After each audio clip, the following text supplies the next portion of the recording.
What's up? Welcome back to Kotak Peti.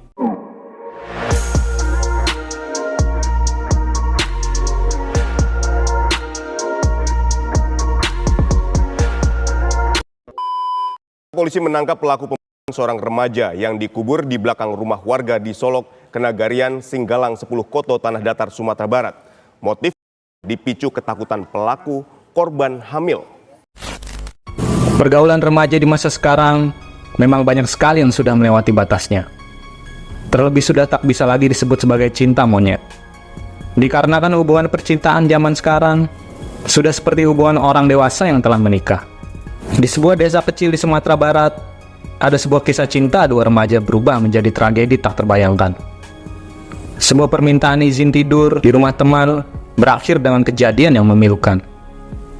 Namun, yang terungkap kemudian adalah kisah kelam yang melibatkan kehamilan, kepanikan, dan tindakan keji dari hubungan penceritakan. Dan bagaimana kisah ini bermula? Yuk, kita bahas.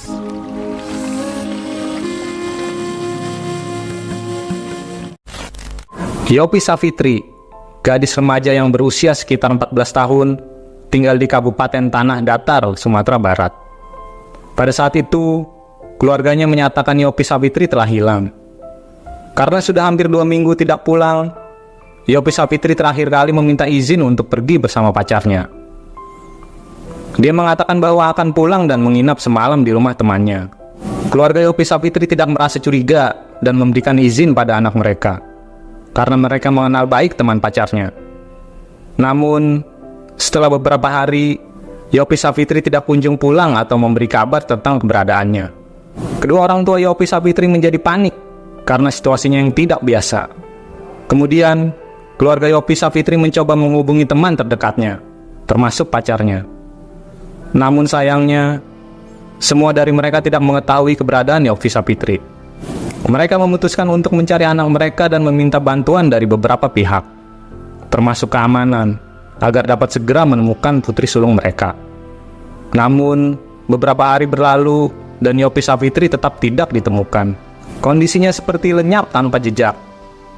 Pihak keluarga pasrah dan berdoa agar anak mereka selalu berada dalam perlindungan Tuhan. Setelah pasrah, mereka mendapatkan kabar dari pihak kepolisian. Tanpa menunggu lama, pihak kepolisian memberitahu keluarga Yopi Savitri bahwa Yopi Savitri telah ditemukan dalam keadaan yang sangat menyedihkan. Polisi mengungkapkan bahwa Yopi Savitri dinyatakan kehilangan nyawa dan diduga telah dieksekusi. Ketika mereka menemukan Yopi Savitri, mereka berpikir bahwa Yopi Savitri sudah menjadi penghabisan.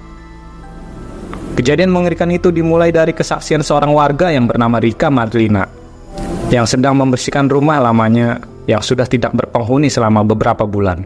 Mereka memiliki kesempatan untuk sekedar memeriksa dan mengontrol kondisi rumah. Saat masuk ke dalam rumah, Rika mencium aroma yang tidak sedap di kamarnya, mengganggu penciumannya hingga ke bagian terdalam. Awalnya, dia menduga bahwa aroma tersebut berasal dari bangkai tikus di dalam rumah. Oleh karena itu, Rika bergegas mencari dan berencana untuk membuangnya. Namun, selama pencarian, secara tidak sengaja, dia melihat beberapa bercak merah di lantai rumah. Dengan cepat, dia merasakan keanehan yang luar biasa kuat. Rika kemudian memberitahu suaminya tentang aroma tak sedap dan bercak merah yang ditemukan di rumahnya. Seketika itu juga, di kamar Rika merasa tidak enak badan. Tubuhnya bergetar dan merinding dengan sangat kuat. Terlebih lagi, setelah Rika mencari dan berencana untuk mengeluarkan aroma tidak sedap itu, Rika menemukan beberapa bercak merah di lantai rumah. Rika mengamati lebih dekat. Dia menyadari bahwa bercak merah tersebut tidak berasal dari seekor hewan atau jenis lainnya. Dia juga melihat sebuah gundukan tanah di dapur rumahnya. Dan dari gundukan itu, terlihat bercak merah yang hampir serupa. Lalu Rika menghubungi suaminya dan mengatakan agar memberitahukan kejadian tersebut kepada warga sekitar. Setelah semua berkumpul di rumah, beberapa warga kemudian menggali gundukan tanah untuk mencari fakta sebenarnya. Saat tanah mulai digali, aroma yang tidak enak semakin tercium sangat kuat di hidung mereka, seperti bau busuk yang sebelumnya tidak pernah mereka cium. Setelah tanah digali, tiba-tiba muncul sebuah kaki yang jelas sekali adalah kaki seorang manusia. Kejadian itu menambah misteri dan kengerian yang terjadi di rumah tersebut. Mereka segera mempercepat galian tanah dan sekitar 1 meter kedalamannya. Terlihat sosok seorang gadis terkubur dengan posisi terlentang. Tampaknya dalam keadaan sempurna, dan gadis itu masih mengenakan pakaian yang lengkap. Namun, terdapat beberapa luka yang sudah mengering di leher dan perutnya. Luka-luka tersebut bersifat terbuka, dan diduga dilukai dengan menggunakan benda tajam yang biasa ada di dapur. Warga dengan cepat mengeluarkan gadis tersebut di dalam rumah. Mereka benar-benar tidak menyangka bahwa kejadian ini akan mereka saksikan di depan mata mereka sendiri. Warga selanjutnya berinisiatif untuk melaporkan penemuan tersebut ke pihak kepolisian. Beberapa jam kemudian, pihak kepolisian bersama dengan pihak terkait datang ke lokasi kejadian. Mereka mengamankan rumah tersebut dan membawa tubuh gadis tersebut untuk melakukan penyelidikan yang lebih mendalam. Mencoba mengungkap misteri di balik kejadian keji tersebut. Pihak kepolisian kemudian dengan cepat bergerak untuk mengungkap kasus ini. Mereka melakukan interogasi terhadap beberapa warga setempat, termasuk pemilik rumah tersebut. Setelah mendapatkan identitas lengkap dari korban, pihak kepolisian akhirnya menemukan bukti yang mengarah kepada pelaku pengeksekusian. Bukti tersebut diperoleh dari beberapa sisi, saksi, dan dari sidik jari yang ditemukan di tubuh korban. Pihak kepolisian kemudian melakukan pengejaran dan pencarian terhadap terduga pelaku. Dalam kurang dari 1 hari, mereka berhasil menangkap terduga pelaku di Kabupaten Padang Panjang, Sumatera Barat. Terduga pelaku yang bernama Aldi Arman, dia berusia sekitar 14 tahun. Dia kemudian diamankan dan dibawa ke kantor kepolisian untuk dimintai keterangan yang lebih mendalam. Proses penyelidikan akan dilanjutkan untuk mengungkap motif dan detail lebih lanjut terkait kasus pengeksekusian yang dilakukan oleh Adil Arman yang ternyata memiliki status sebagai pacar dari korban. Dia mengakui semua perbuatan yang telah dilakukannya. Aidil menyatakan bahwa dia telah mengakhiri hidup dari pacarnya di sebuah rumah yang sudah lama tidak berpenghuni. Saat itu, dia merasa sangat panik dengan apa yang terjadi, dan jiwa keji mendorongnya untuk melakukannya terhadap pacarnya.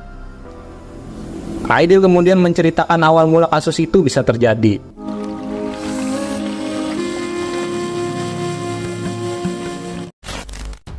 Dia meminta pacarnya untuk menginap 1 malam di rumahnya, memberikan jaminan bahwa tidak akan melakukan sesuatu yang merugikan. Yopi Safitri merasa diterima baik oleh keluarga Aidil dan setuju untuk menginap. Yopi pun merasa dianggap seperti anak oleh kedua orang tua Aidil. Bahkan ibu Aidil menyuruh mereka tidur bersama di dalam kamar. Yopi Safitri seperti sudah terperdaya oleh situasi yang membuatnya merasa aman. Namun, tanpa disadari, situasi tersebut justru memunculkan tindakan mencengangkan. Yopi Safitri seperti sudah termakan bujuk rayu dari pacarnya. Dia bahkan sampai membohongi ibunya sendiri dan tidak mengabari keberadaannya saat ini. Meskipun tidur dengan ibu dari pacarnya, jiwa anak muda yang suka memberontak membuatnya mengambil celah kosong. Di waktu dini hari, setelah diberikan kode oleh pacarnya, Yopi Safitri kemudian keluar dari kamar dan menemui Aidil di kamarnya. Saat itu mereka kemudian melakukan pengenceritan, dan Yopi Safitri seperti merasa ada sebuah cairan yang hangat masuk sehingga menyentuh ke dinding rahimnya. Aidil merasa panik jika itu benar terjadi. Maka pacarnya akan hamil dan dia harus bertanggung jawab akan perbuatannya tersebut. Lihat Aidil yang panik, Yopi Safitri juga melakukan hal yang sama. Dia memukul tubuh dari Aidil dan mereka menghayalkan hal terburuk yang akan terjadi di kemudian hari. Keesokan harinya, mereka kemudian terbangun dari tidurnya dan perdebatan itu masih berlanjut. Meskipun mereka secara sembunyi-sembunyi menutupi kejadian ini dari kedua orang tua Aidil, mereka masih merasa panik dengan kehamilan yang akan terjadi. Orang tua Aidil pun merasa tidak nyaman dengan situasi di mana Yopi Safitri terus-menerus menginap di rumah mereka. Mereka mulai mencium ketidakpatuhan dan kecurigaan dari hubungan keduanya, meskipun seakan-akan menutup mata terhadap tindakan yang terjadi di belakang mereka. Orang tua Aidil menyadari bahwa ada pengenceritan yang terjadi. Secara halus, mereka memberi peringatan kepada Yopi Safitri dan memberikan sinyal bahwa keduanya sebaiknya tidak boleh disatukan dalam satu rumah. Yopi Safitri kemudian diingatkan bahwa keadaan ini tidak dapat berlanjut seperti ini, dan dia disarankan untuk pulang ke rumahnya. Setelah itu, Yopi Safitri mengangguk dan pulang ke rumahnya. Aidil pun diminta untuk mengantarkan pacarnya pulang, dan dia mengangguk seperti menyetujui perkataan orang tuanya. Namun, kenyataannya adalah Aidil tidak membawa pacarnya pulang seperti yang diinginkan oleh orang tuanya. Dia membawanya ke sebuah rumah kosong yang tidak jauh dari rumahnya sendiri. Aidil masih terus terpikirkan tentang kehamilan dan ketakutan tersebut menghantuinya dengan sangat kuat. Pikiran-pikiran buruk mulai merayap dan merencanakan hal-hal yang di luar nalar terhadap pacarnya. Aidil tidak ingin orang tuanya merasa malu atas tindakannya yang mengakibatkan kehamilan pacarnya. Pemikiran gila mulai merasuki pikirannya, dan akhirnya ia terjerumus dalam rencana yang mungkin membawa dampak serius pada hubungan mereka. Singkat cerita, Aidil mengayunkan balok kayu kepada kekasihnya tersebut. Lalu, Aidil melihat sebuah cangkul di halaman rumah tersebut, kemudian memiliki sebuah ide untuk menyembunyikan aksinya yang telah mengeksekusi pacarnya tersebut. Dia selanjutnya menggali tanah di bagian dapur dan memutuskan untuk mengubur pacarnya di sana. Lalu dia melakukan penggalian sekitar di kedalaman 1 meter. Setelah itu, dia pulang ke rumah dan berlagak seolah seperti tidak terjadi apa-apa. Dia kemudian merapikan bajunya dan pergi ke kota sebelah untuk melarikan diri. Hingga sekitar 1 bulan, kemudian akhirnya berhasil ditangkap. Aidil harus mempertanggungjawabkan aksinya di mata hukum. Pelajaran apa yang kita dapat dalam kasus ini?